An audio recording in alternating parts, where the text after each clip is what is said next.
El 3 de mayo de 2022, Valentín Cruz Ticona salió de su casa a las 7 de la mañana. Saludó a su vecina con un gesto de cabeza. Cargaba una mochila café con el cierre roto. Caminó sin apurarse, sin mirar atrás. 2 días antes, había llamado por teléfono a la Defensoría del Pueblo y había dicho una sola cosa: que nadie lo obligaba. Que él quería ir.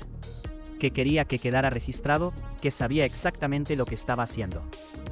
Valentín tenía 55 años. No debía nada. No estaba enfermo. No tenía enemigos. Y era la persona número 22 en desaparecer de Pueblo Hondo el mismo día, el mismo mes, en 22 años seguidos. Pero lo que nadie se había preguntado todavía era esto: si todos se iban por voluntad propia, ¿a dónde iban? Pueblo Hondo está en el altiplano boliviano, a 4.200 metros sobre el nivel del mar. Son 400 habitantes. Tierras secas, viento que parte los labios. Noches donde el frío baja tanto que el barro amanece duro como piedra. Es el tipo de lugar que no aparece en ningún mapa turístico, que no tiene señal estable, que existe porque la gente que vive ahí decidió alguna vez quedarse y nunca más cuestionarlo.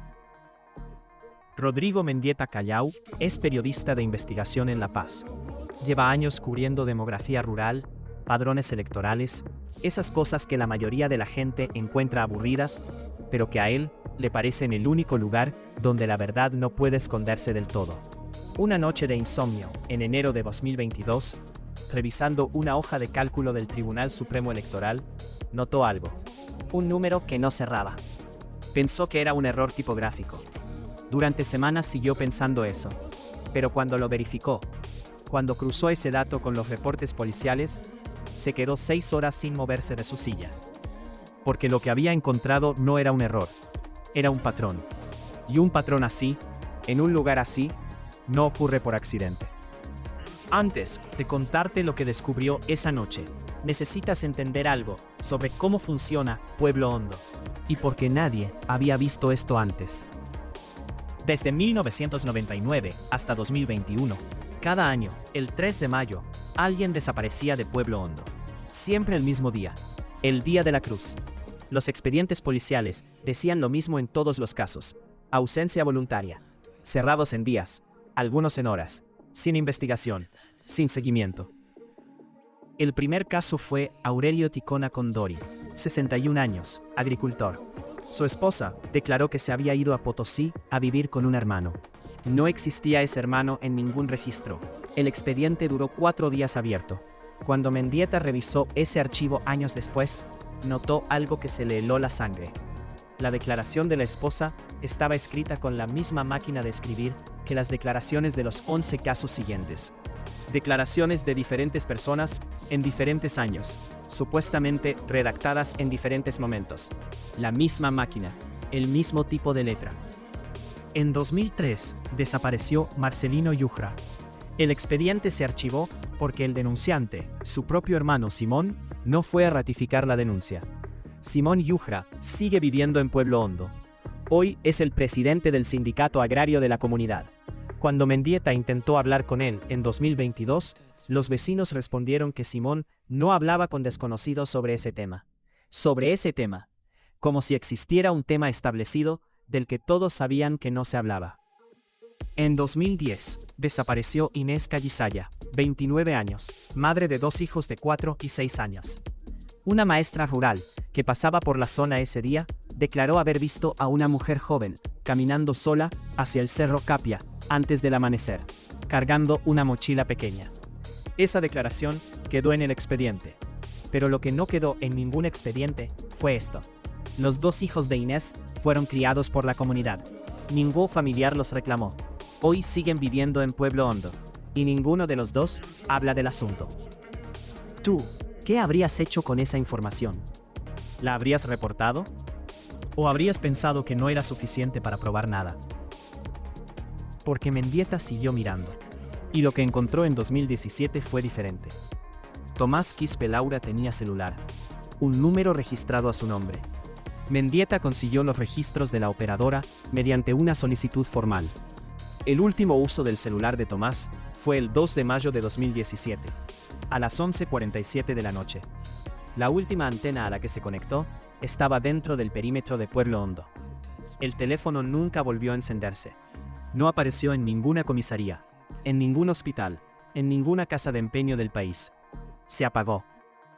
Y justo cuando parecía que todo esto podía explicarse como una serie de coincidencias trágicas, Mendieta encontró algo que destruía esa posibilidad por completo. Bueno, en realidad la explicación más simple siempre estuvo sobre la mesa. Gente que huye de comunidades rurales aisladas, sin decirle nada a nadie. Deudas no documentadas. Conflictos familiares que no llegan a los registros. El altiplano boliviano tiene zonas donde la informalidad es la norma. Donde la gente se mueve sin dejar rastro, porque nunca tuvo motivo para dejar rastro. Eso podría explicar uno o dos casos. Pero Mendieta cruzó los nombres de los 22 desaparecidos contra los registros del Servicio de Registro Cívico Boliviano. Y descubrió que ninguno había tramitado la baja de su documento de identidad. Los 22 seguían existiendo en el sistema como ciudadanos bolivianos activos. Nadie había cancelado sus documentos, lo que significaba que alguien de forma activa había decidido no tramitar esas cancelaciones. Y ese alguien tenía que estar adentro del sistema. Mendieta intentó ingresar a Pueblo Hondo en agosto de 2022. Manejó horas por la Ruta 1 hasta el desvío hacia Zaballa. Luego por un camino de tierra, hasta el único puente que da acceso al pueblo. Ahí lo estaban esperando 4 hombres. Se identificaron como guardias comunitarios. Le dijeron que la comunidad estaba en periodo de asamblea interna y no recibía visitas. Mendieta tomó fotografías desde la distancia. Cuando las amplió después, vio en la entrada del pueblo una pizarra de madera, con números escritos con tiza. La mayoría ilegibles, excepto uno. El año 2022, escrito solo, en el centro de la pizarra. Pero lo que Mendieta había conseguido semanas antes, era todavía más perturbador que eso. Una fuente que pidió anonimato completo, le había pasado una copia del libro de actas del Sindicato Agrario de Pueblo Hondo.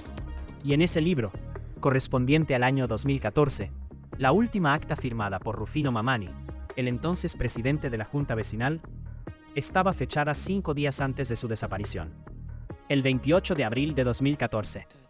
En esa acta, Mamani había consignado una resolución que decía textualmente: se aprueba por unanimidad el acuerdo de renovación anual conforme a los usos y costumbres de la comunidad. Votos: 127 a favor, 0 en contra, 1 abstención. Sin especificar de qué acuerdo se trataba. Y la abstención no estaba identificada. Lo que Mendieta no pudo saber entonces era si esa abstención la había puesto Rufino mismo. Si ese había sido su último voto antes de convertirse en el elegido. En el minuto 47 de esa entrevista, alguien tocó la puerta de la habitación donde estaban. Felipa miró directo a la cámara. Dijo: ya sé quién es. Y le pidió al periodista que se fuera. 2 semanas después, Felipa presentó una declaración notarial retractando todo lo dicho en la entrevista, alegando que había sido mal interpretada. El subteniente Efrán Copa Torres firmó personalmente 14 de los 22 expedientes de ausencia voluntaria de Pueblo Hondo durante sus años en Zaballa. Cuando Mendieta lo entrevistó en su departamento de Cochabamba, Copa Torres dijo que los casos siempre llegaban ya resueltos desde el municipio, que él solo ponía su firma. Luego pidió que apagaran la grabadora. Lo que dijo después nunca fue publicado. Mendieta declaró que no podía verificarlo sin ponerse en peligro. El alcalde de Zaballa, Alcides Guarachi Flores, nació en Pueblo Hondo. Ha sido reelegido 3 veces desde 2010. En cada periodo, el censo de su municipio muestra el mismo comportamiento: crecimiento normal en todas las comunidades, excepto en Pueblo Hondo, donde la población se mantiene exactamente en 400 habitantes, a pesar de las desapariciones anuales. Lo que implica que hay llegadas o nacimientos que compensan cada pérdida, con una precisión matemática que no puede ser accidental. Guarachi calificó públicamente a Mendieta de periodista con agenda política, y presentó una denuncia por perturbación del orden comunitario. En octubre de 2023, Rodrigo Mendieta recibió en su domicilio de La Paz un sobre enviado por correo postal. Adentro había una lista escrita a mano. La lista tenía exactamente un nombre. Era el suyo. Cuando Mendieta logró acceder al libro de actas de Pueblo Hondo, correspondiente al año 1998, el año anterior a la primera desaparición registrada, encontró una resolución fechada el 3 de noviembre de ese año, firmada por 128 personas, redactada en español, con anotaciones al margen en aymara. La resolución establecía un pacto de renovación comunitaria bajo el argumento de que el altiplano no podía sostener más de 400 habitantes sin comprometer el agua y las tierras de pastoreo. El pacto estipulaba que cada año, en asamblea secreta de finales de abril, la comunidad elegiría por votación anónima a un miembro que debía iniciar su ciclo fuera. No era un destierro forzado. Según el documento, era una decisión acordada por toda la comunidad, incluyendo al elegido. Y la cláusula tercera establecía que el elegido recibía recursos suficientes para comenzar en otro lugar, y la promesa de silencio eterno como forma de protección. No los mataban, los mandaban, y les pagaban para que no volvieran. Eso explica la llamada de Valentín Cruz Ticona a la Defensoría 2 días antes de irse. Quería que quedara constancia de que era su decisión, porque sabía que nadie lo iba a buscar. Y también sabía que si alguien lo buscaba, el pacto lo protegería de ser encontrado. La pregunta que no tiene respuesta todavía es una sola. ¿Qué le dijeron a cada persona elegida para que aceptara? Rodrigo Mendieta lleva 18 meses sin poder ingresar a Pueblo Hondo. El caso no ha sido reabierto. Los expedientes siguen cerrados. Los 22 desaparecidos siguen existiendo en papel como ciudadanos bolivianos. Y en algún lugar del país, o fuera de él, hay 22 personas que saben exactamente dónde están y que decidieron, por alguna razón, que todavía no entendemos del todo, que el silencio valía más que volver. Lo que más me queda dando vueltas no es el pacto. Es que funcionó durante 22 años. Que nadie habló, que ninguno de los elegidos apareció en ningún hospital, en ningún mercado, en ningún registro migratorio. Que una comunidad entera sostuvo un secreto de esa magnitud sin que se filtrara nada que pudiera sostener una investigación formal. Eso no pasa por accidente. Eso requiere una cohesión que la mayoría de las instituciones del Estado no tiene. Doña Celestina Quispe Mamani, la partera de 73 años y la residente más antigua del pueblo, le dijo una sola frase a Mendieta antes de cerrarle la puerta para siempre. Aquí nadie se va sin querer irse. El problema es que todos quieren irse cuando les toca. Si este caso te dejó pensando, hay más historias como esta esperando. Casos que nadie está investigando. Preguntas que nadie está haciendo. Suscríbete si quieres estar cuando salgamos con el próximo. Yo soy tu canal y